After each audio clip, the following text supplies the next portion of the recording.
Hello everyone, good morning. Dahil po may bagyo ang ating panahon po dito sa may Las Piñas, naglakad po ako galing Pulanlupa hanggang Pasapote kasi daw walang jeep na nadaan papuntang Bacoor. So ako naglalakad ako mga master dito sa puntang District Hospital ng Las Piñas. So abangan nyo mga master, i-video ko yung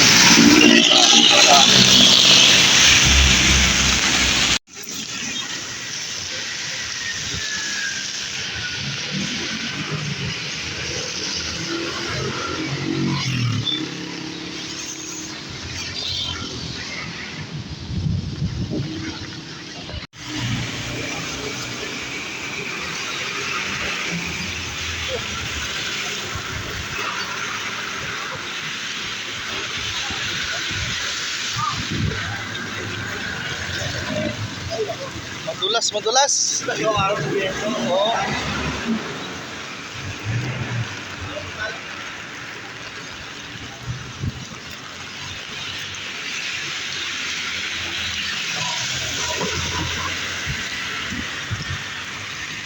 Mga kamaster, wala nang tubig pala dito pero walang jeep na dumadaan. Kuha natin doon sa may Sapote Junction, malapit doon sa may police station. Doon malalim ang tubig. Yun mga kamaster,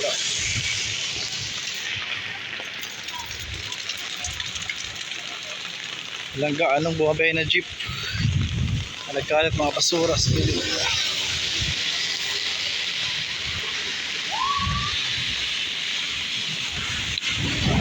Lakas ang hangin.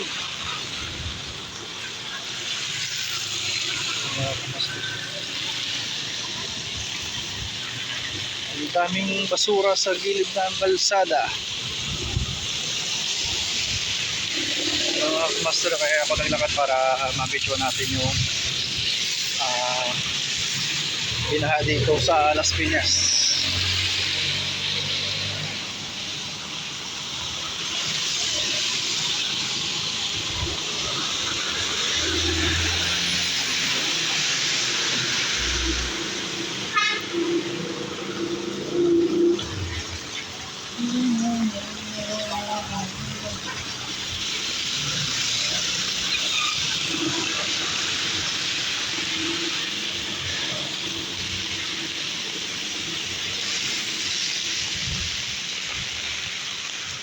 Dadaan mga kamaster sa gilid kasi madulas yung may putik sa gilid ng kalsada.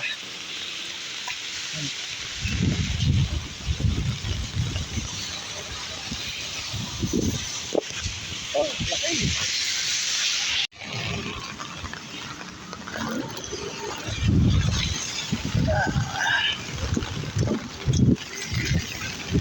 Mga kamaster, lakas pa ng hangin dito. May tubig pa mga kamaster sa Pote. Lapit na ako sa may tulay.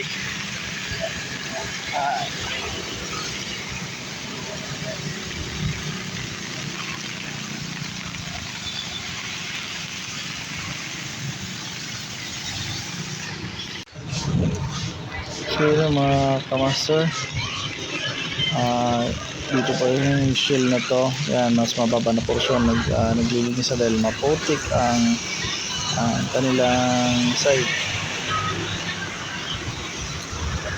Hindi natin naabot ang mga kamaster yung matas ng tubig dito kasi lulusin sana ako sa malakas na agos ng tubig dito sa biyahe ng mga sasakyan kasi sa Pote kabila dito sa may mga kamaster, malapit dito sa may tulay. Malapit na tayo sa may Sapote tulay. Pinat lang, madulas. Gilid na ako. Kasi madulas madulas sa gilid.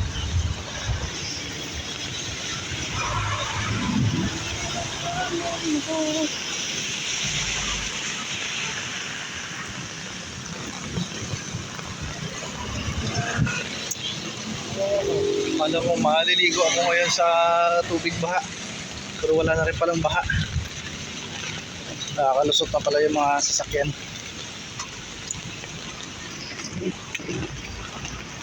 Alam nyo master, kaya ako naglakad kasi para makita ko yung mga nadadaanan ko. Dito tayo sa Puti Tulay. So, maputik pa rin mga kamaster. Lalakad ako sa tubig baha. Makakalit tayo dito. Hindi ako nagtanggal ng aking sinelas kasi baka may mga hubog man. Lalakas ang hangin. Dahan kasi maputik.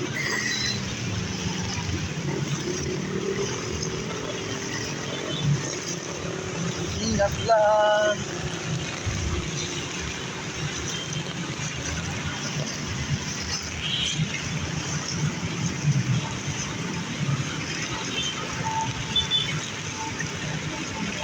Tayo.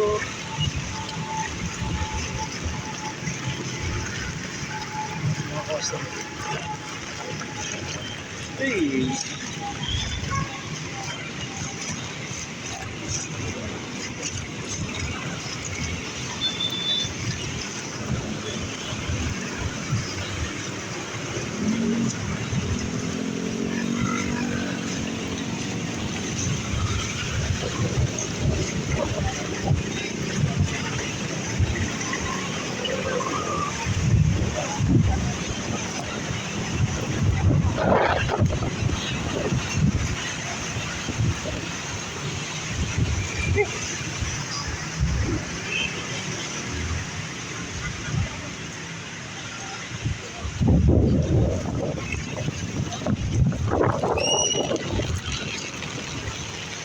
Sa Puti Jodi.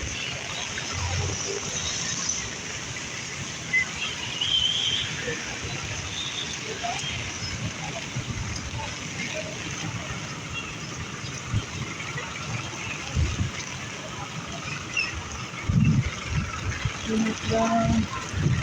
Si Madulas. Pero madulas.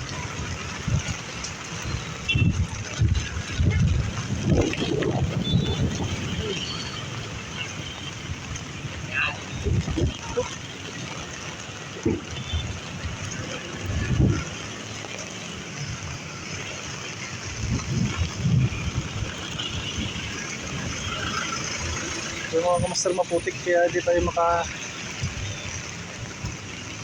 dahil sa gilid. Dahil maputik sa gilid, madulas.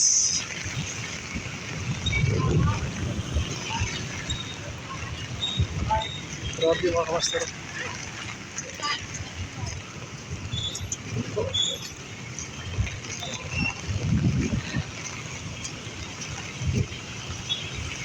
Sige pa ka dyan.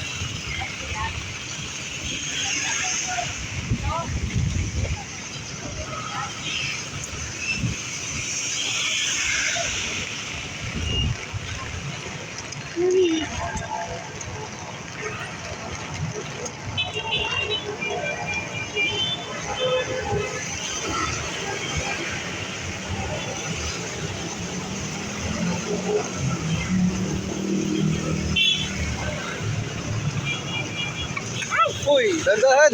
Madalas ka!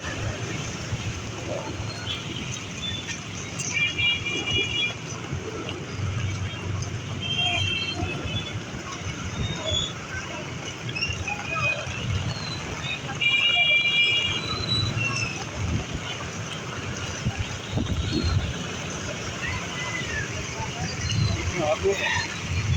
Ang putik dito.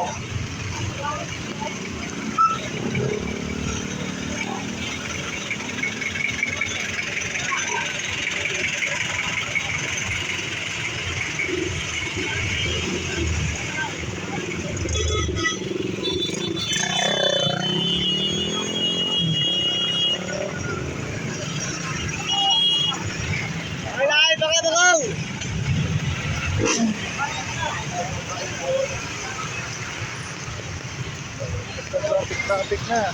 Yan ang mga kamaster, dito tayo malapit sa may Sapote, Tulay. Tingnan natin mga kamaster. So bali hindi ako makapag video ng mas maganda kasi mga kamaster, naglalakad ako kasi tsaka malakas pa yung salubong ng hangin sa akin. Lilip pa rin ang aking payong. So titingnan nyo na lang mga kamaster.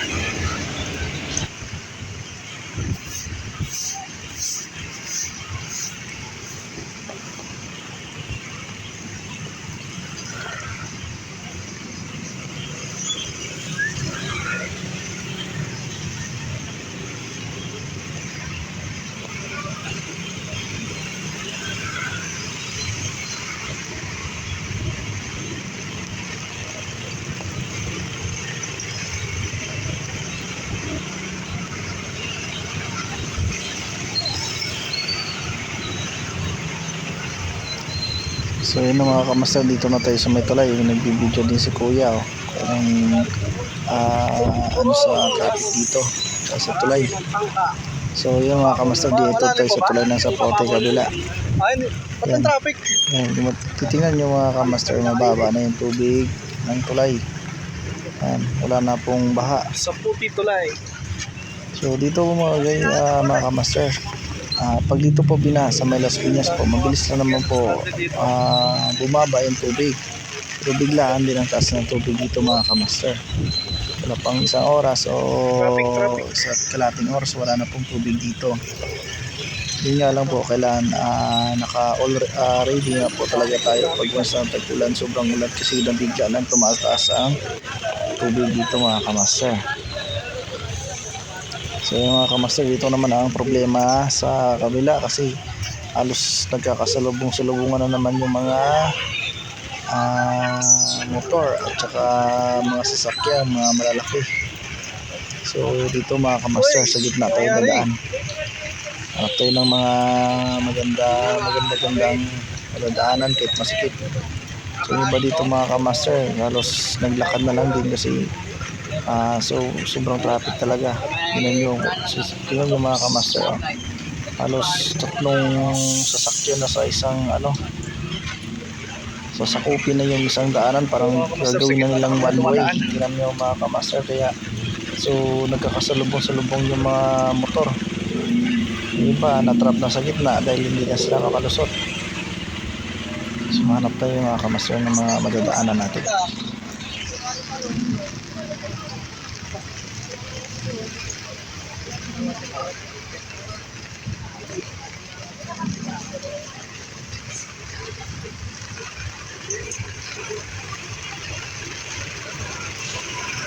Sino mga kamaster, mo si kuya, yan, pinasampasan na lang yung bisikleta niya para makalusot lang sa sobrang traffic mga kamaster.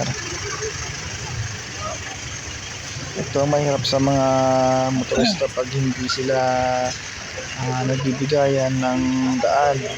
Ito ganito ang mangyayari talaga. So kailangan tayo naman mga motorista o mga driver na kailangan may technique din kayo para magbigayan, para hindi mangyari mga ganitong traffic. So tingnan nyo, maraming nandidismaya sa ating mga kumotoran dito mga kamaster.